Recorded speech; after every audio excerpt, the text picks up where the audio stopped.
শুভ সকাল বন্ধুরা, সবাই কেমন আছো? আশা করি সবাই খুব ভালো আছো আর সুস্থ আছো। আমিও ভীষণ ভালো আছি।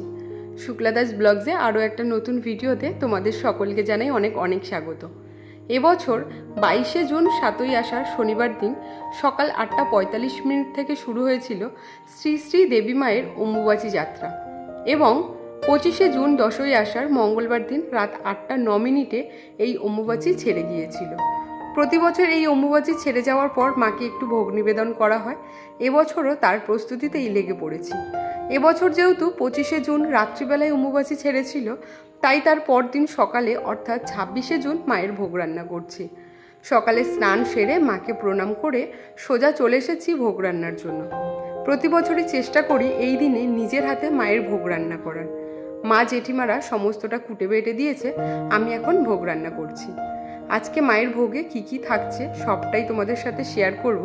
আশা করি ভিডিওটা তোমাদের ভালো লাগবে। এসেই দেখো প্রথমেই ছোট গ্যাসে পায়েসটা বসিয়ে দিয়েছিলাম আর বড় গ্যাসে 5 রকম ভাজাগুলো করে নিচ্ছি। ভাজার মধ্যে থাকছে আলু ভাজা, বেগুন ভাজা, পটল ভাজা, কুমড়ো ভাজা, কাঁচকলা ভাজা আর লাল শাক ভাজা।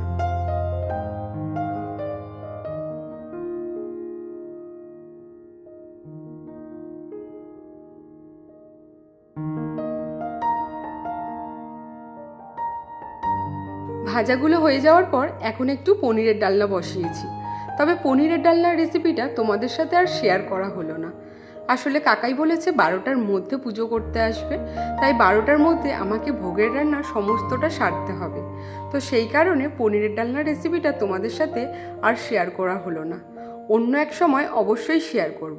তো এখন দেখো ভাজাগুলো, পায়েস আর পনিরের ডালনা আমি ঠাকুর ঘরে রেখে যাচ্ছি, তারপরে বাকি রান্নাগুলো বসাবো আবার। এই 3 দিন অম্বুবাচী চলাকালীন মাকে কিন্তু লাল সাদা কাপড় দিয়ে পুরো ঢেকে রাখা হয়েছিল আর মাকে কোনো রকমভাবে কিন্তু স্পর্শ করা হয়নি। তবে নিত্যদিনের যেভাবে পুজো হতো সেভাবেই কিন্তু বাড়িতে পুজো হয়েছে। কাল অম্বুবাচী ছাড়ার পর মাকে দেখো লাল হলুদ একটা কাপড় পরিয়েছে, কি মিষ্টি লাগছে তাই না? আর এদিকে মায়েরও কিন্তু পুজোর সমস্তটা জোগাড় হয়ে গেছে। তারপরেই দেখো এখানে হচ্ছে তরকারিটা বসিয়ে দেবো। আর আজকে আলু, পটল, কুমড়ো দিয়ে একটা তরকারি করব। কড়াইতে সর্ষে তেল দিয়ে দিয়েছি আর আগে যে ভাজাগুলো করেছিলাম সেখানে যেই তেলটা বেঁচেছিল সেই তেলটাও দিয়ে দিয়েছি। তারপরে ফোড়নে দিলাম জিরে, শুকনো লঙ্কা, তেজপাতা। এরপর সবজিগুলো দিয়ে সবজিগুলো একটু ভেজে নেব প্রথমে।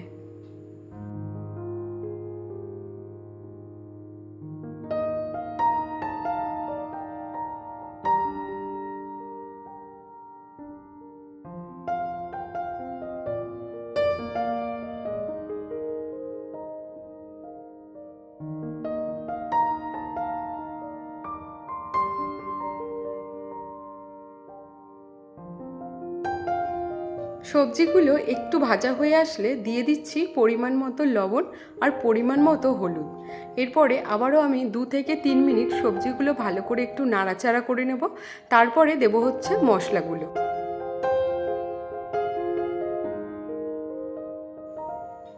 মশলার মধ্যে প্রথমেই দিয়ে দিচ্ছি অল্প করে আদা বাটা, জিরের গুঁড়ো, লঙ্কার গুঁড়ো আর ধনের গুঁড়ো। সমস্ত মশলাটা দিয়ে ভালো করে 2 থেকে 3 মিনিট কষিয়ে নেব।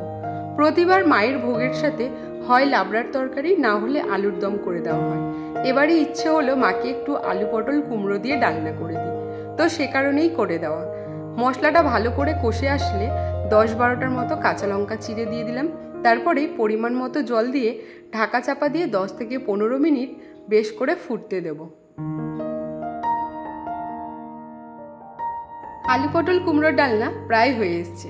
এখন দেখো পরিমাণ মতো চিনি দিয়ে 1 থেকে 2 মিনিট আবারও একটু নাড়াচাড়া করে ওপর দিয়ে একটু গরম মশলা ছড়িয়ে দিয়েছি। ব্যাস রেডি কিন্তু আমাদের আজকের আলু, পটল, কুমড়ো দিয়ে ডালনা।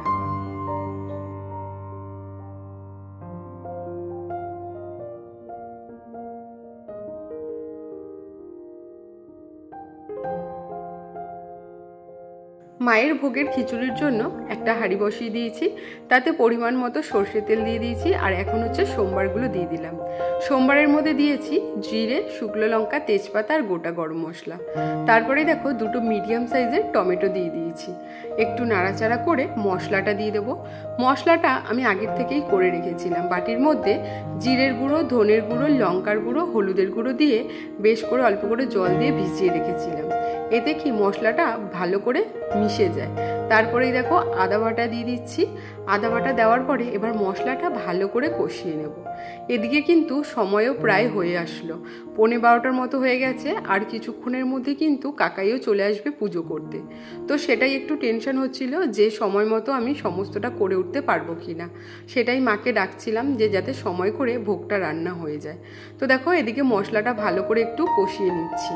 এদিকে মশলাটা কষানো হয়ে গেলে এখন একটু পরিমাণ মতো চিনি দিয়ে দিচ্ছি, মশলার স্বাদটা ব্যালেন্স করার জন্য। তো ভালো করে মশলাটা কষিয়ে আমি এখানে আগের থেকে ভেজে রাখা ডালটা দিয়ে দিলাম। ডালটা একটু নাড়াচাড়া করে এবার গ্যাসের ফ্লেমটা আমি একদম বাড়িয়ে দিয়েছি, যাতে খুব তাড়াতাড়ি হয়ে যায়। পরিমাণ মতো এবার জল দিয়ে দিচ্ছি। জল দিয়ে ডালটা সেদ্ধ হয়ে গেলে তারপরে কিন্তু চালটা দেব। কি তোর ব্যাপারটা কি শুনি? হ্যাঁ, তোর ব্যাপারটা কি? দেখছিস না যে এখানে রান্না হচ্ছে, আজকে ভোগ রান্না হচ্ছে, তাও তোর এখান থেকেই যেতে লাগবে? আজকে কি এদিকটা দিয়ে যাওয়া যাচ্ছে না তোর? হ্যাঁ, একদম এই চৌকট মারাবি না কিন্তু, বলে দিলাম। চৌকটের এপারে আসবি না, বুঝেছিস? কথা কানা গেছে? এই চৌকটের এপারে আসবি না।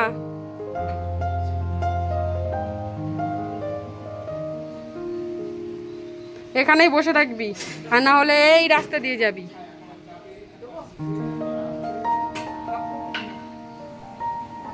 ডালটা দেখো প্রায় সেদ্ধ হয়ে এসছে। এখন চালটা দিয়ে দেবো। চালটা আমি আগের থেকেই ধুয়ে রেখে দিয়েছিলাম। ওদিকে কিন্তু কাকাইও চলে এসেছে পুজো করতে।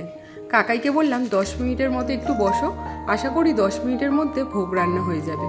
চালটা দিয়ে গ্যাসের ফ্লেমটা একদম বাড়িয়ে দিয়ে ঢাকা চাপা দিয়ে দিয়েছিলাম। তাই তো দেখো কিছুক্ষণের মধ্যেই ফুটে আসলো। আর তাছাড়া গোবিন্দভোগ চালের খিচুড়ি হতে বেশি সময়ও নেয় না, তাই তো কিছুক্ষণের মধ্যেই ফুটে আসলো। নামানোর সময় একটু ঘি, গরম মশলা দিয়ে একটু নাড়াচাড়া করে গ্যাসের ফ্লেমটা বন্ধ করে দিলাম। তো যাই হোক সময় মতো হয়ে গেল। খুব ভয় পাচ্ছিলাম যে সময় মতো ভোগটা হবে কি না। তারপরে দেখো কাকাইয়ের তো পুজো হয়ে গেছে, এখন হচ্ছে ভোগটা নিবেদন করছে।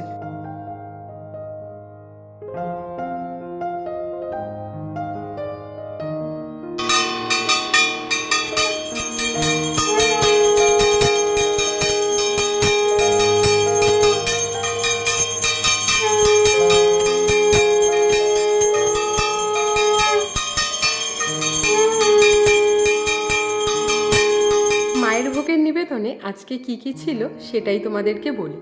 প্রথমেই দেখো গোবিন্দভোগ চালের খিচুড়ি, 5 রকম ভাজা। ভাজার মধ্যে ছিল আলু ভাজা, কুমড়ো ভাজা, পটল ভাজা, বেগুন ভাজা আর কাঁচকলা ভাজা। তারপরেই লাল শাক, পনিরের তরকারি, আলু পটল কুমড়ো দিয়ে ডালনা, পায়েস ও আমড়ার চাটনি। আর তার সাথে ছিল ফল, মিষ্টি, দই। তো এই ছিল কিন্তু আজকে মায়ের সামান্য ভোগ নিবেদন।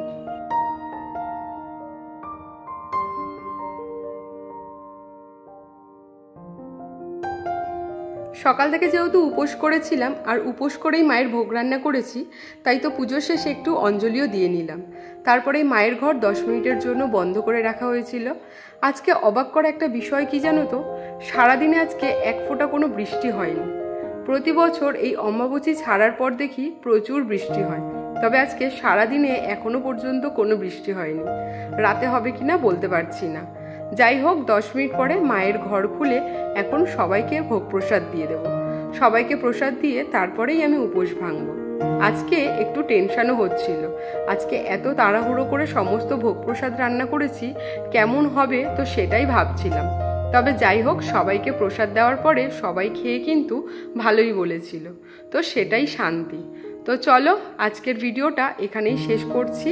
আজকের ভিডিওটা তোমাদের কেমন লাগলো অবশ্যই কিন্তু কমেন্টে জানিও। আর যদি ভিডিও ভালো লেগে থাকে একটা লাইক, কমেন্ট, শেয়ার অবশ্যই করে দিও। আর যদি নতুন বন্ধুরা কেউ আমার ভিডিও দেখে থাকো তাহলে চ্যানেলটিকে সাবস্ক্রাইব করে আমার পাশে অবশ্যই থেকো। দেখা হচ্ছে নতুন একটা ব্লগে। ততক্ষণ পর্যন্ত সবাই ভালো থেকো, সুস্থ থেকো।